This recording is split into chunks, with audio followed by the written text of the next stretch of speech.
Acción Cristiana Mundial, un ministerio para llevar el Evangelio donde haya un oído que escuche y un corazón abierto a Dios. Todos hemos escuchado alguna vez a personas que eluden hablar con frontalidad o sin decir el 100% de la verdad sobre temas diversos. Sea que se trate de cuestiones de orden trivial o académico o político e incluso religioso, parece que el hablar a medias tintas es algo bastante común, y sea por falta de conocimientos profundos o de un criterio formado, o para quedar bien con todos, esto es falsear la verdad.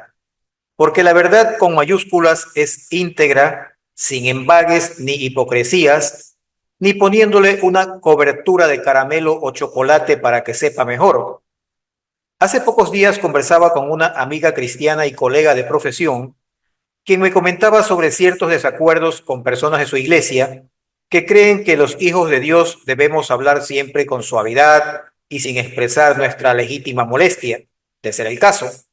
Este criterio sobre la conducta que debemos mantener surge de una equivocada concepción doctrinal, que si revisamos con cuidado las escrituras, no encontraremos base sólida que la sostenga, y más bien obedecen a un deseo de endulzar las cosas, envolviéndolas en un manto de falsa santidad.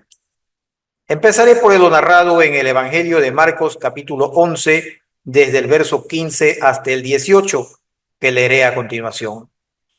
Vinieron pues a Jerusalén, y entrando Jesús en el templo comenzó a echar fuera a los que vendían y compraban en el templo, y volcó las mesas de los cambistas y las sillas de los que vendían palomas, y no consentía que nadie entrase al templo llevando utensilio alguno.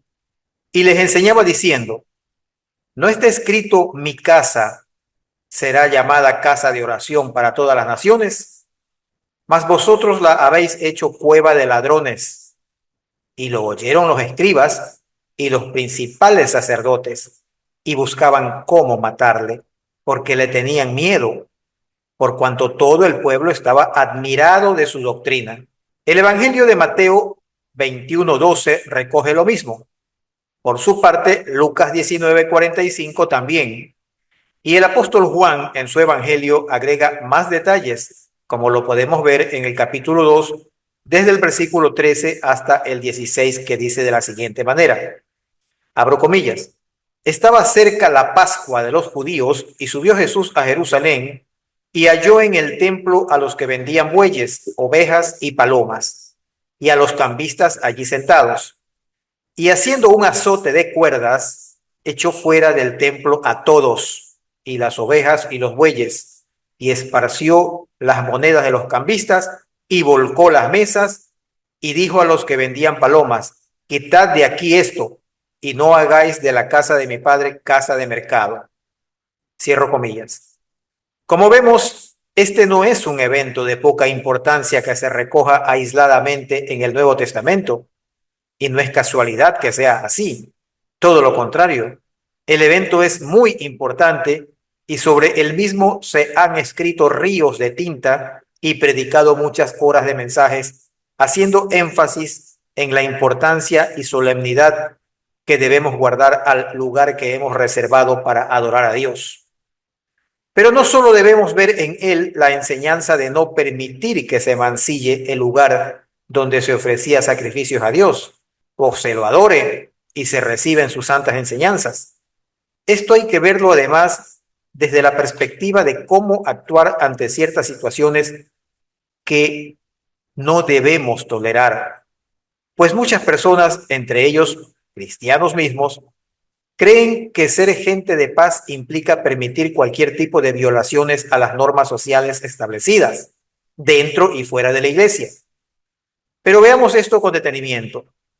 De los versículos leídos se colige que estaba cerca la fiesta de la Pascua, lo cual motivaba un incremento de movimiento comercial en los alrededores del templo y la masiva presencia de mercaderes y cambistas. Pues así como los primeros llevaban animales para venderlos como sacrificio, los segundos acudían portando monedas de diferentes naciones, para que puedan servir en las transacciones comerciales de compra y venta de los animales que se iban a ofrecer en sacrificio. Esta práctica seguramente no era nueva y por el contrario, todo el pueblo de Jerusalén debía estar bien al tanto de los hechos. Adicionalmente, las máximas autoridades del templo debieron estar muy bien enteradas de los hechos y no solo informadas, sino que esto se hacía con su venia y patrocinio, seguramente usufructuando económicamente del negocio de los mercaderes y de los cambistas, con un jugoso porcentaje o por precio de alquiler de los espacios. Por eso en el pasaje de Marcos capítulo 11, verso 18, que leí al principio, decía: y lo oyeron los escribas y los principales sacerdotes y buscaban cómo matarle. De manera que el propio Jesús y sus discípulos ya conocían la situación por haberla vivido año tras año. Pero en aquel momento de la historia, en ejercicio de su ministerio, Jesús tomó una decisión que quedaría registrada en la historia por medio de los 4 evangelios. Es así que, molesto por lo que sucedía, tomó unas cuerdas, posiblemente de cuero, la Biblia no lo especifica, e hizo un azote, entiéndase, un látigo, y echó fuera del templo a todos, y a las ovejas y a los bueyes. Es decir, no quedaron en el lugar ni personas ni animales. ¿Se imaginan tremendo alboroto que ocurrió aquel día? El pasaje indica además que esparció las monedas de los cambistas y volcó las mesas. ¿Puede usted darse cuenta de la magnitud del evento? Seguramente esto debe haber sido motivo de conversación entre los testigos durante semanas y meses, y debe haber sido recordado durante muchos años, no solo en Jerusalén, sino también por parte de los extranjeros que estuvieron presentes observando los hechos. Pero volvamos a los detalles. No sé si luego de haber revisado el relato detenidamente, alguno de los oyentes crea que esto se desarrolló en paz. Esto es, que Jesús y sus discípulos no tuvieron resistencia, porque entre paréntesis es obvio que el maestro no andaba solo, sino con sus discípulos, como siempre, y quizás también con algunos seguidores más, que siempre se unían. Repito, no sé si alguien crea que Jesús entró al lugar con un látigo en su diestra y amablemente les pidió a los mercaderes y cambistas que tengan la gentileza de abandonar el lugar, diciéndoles algo así como: señores, vengo a informarles que no pueden seguir aquí, así que tengan la bondad de salir ordenadamente, recojan sus cositas con cuidado y retírense porque se acabó su permiso.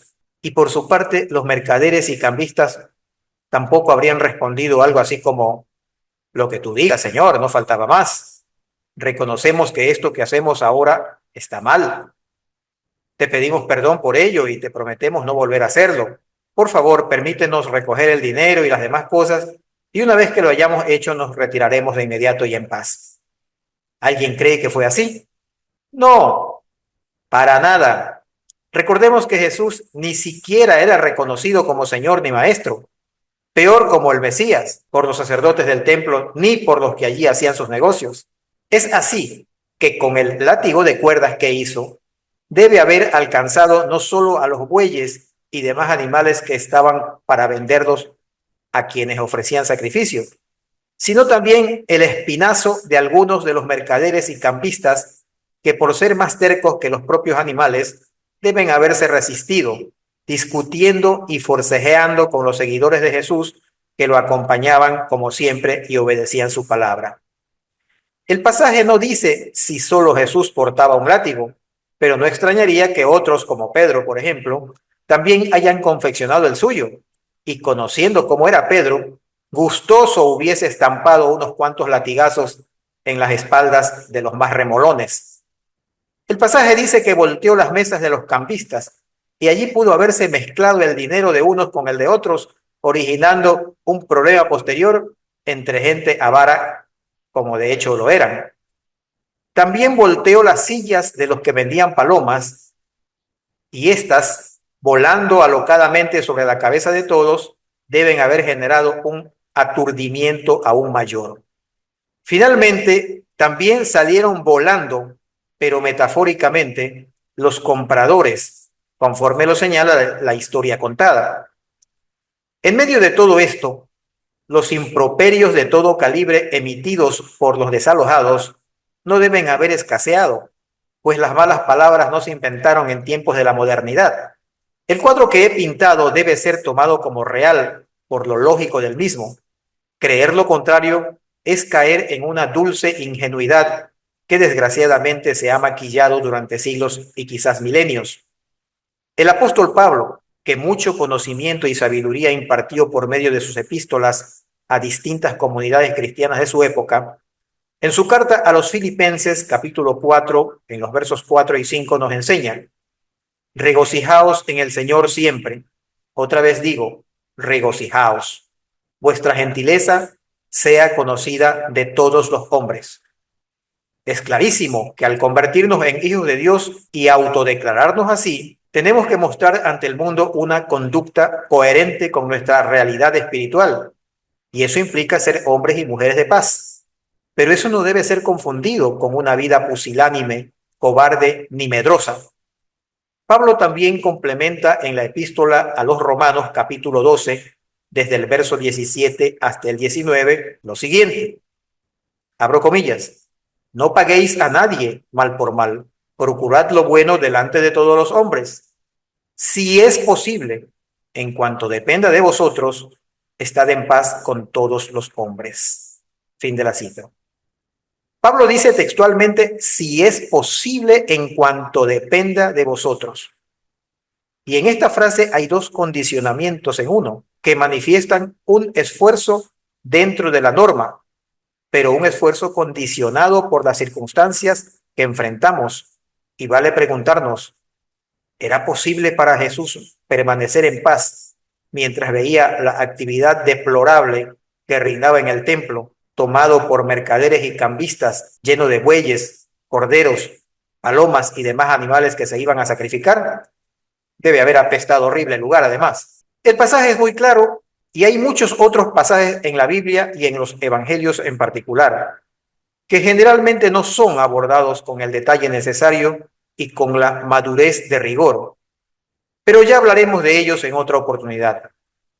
Para concluir este mensaje, creo necesario reiterar que las historias contenidas en la Biblia son serias y al contarlas debemos evitar tratar a nuestros hermanos cristianos adultos como si fueran niños, pues esto, aparte de alienarlos en una especie de isla fantasiosa y religiosa, los convierte en sujetos débiles, incapaces de afrontar los momentos duros que puedan sobrevenir.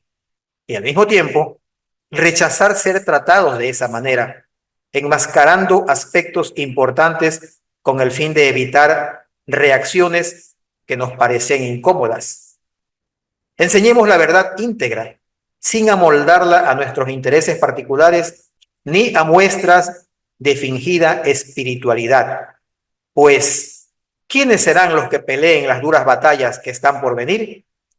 ¿Serán acaso los que creen que hay que hablar bajito para no ofender a nadie y que hay que evitar las confrontaciones cuando está en juego la verdad, los valores e incluso la vida? En este mundo, y más que nada en estos tiempos, Dios requiere de hijos valientes, frontales, con templanza y fortaleza. Fuera de aquí, dijo Jesús a los mercaderes que habían envilecido y mancillado el templo, y seguramente lo dijo con voz alta y firme. Aprendamos de él. Oremos. Padre nuestro que estás en los cielos, permítenos conocer a fondo tu palabra. Pon palabra sabia en los labios de los pastores y evangelistas para que transmitan la verdad sin maquillajes, porque conociéndola de manera íntegra, aquella verdad con mayúsculas será la que nos hará realmente libres. Oramos en el nombre de Cristo Jesús. Amén. Si le ha gustado este mensaje, compártalo con amigos y familiares para que este ministerio se expanda y suscríbase a nuestro canal para no perderse futuros mensajes.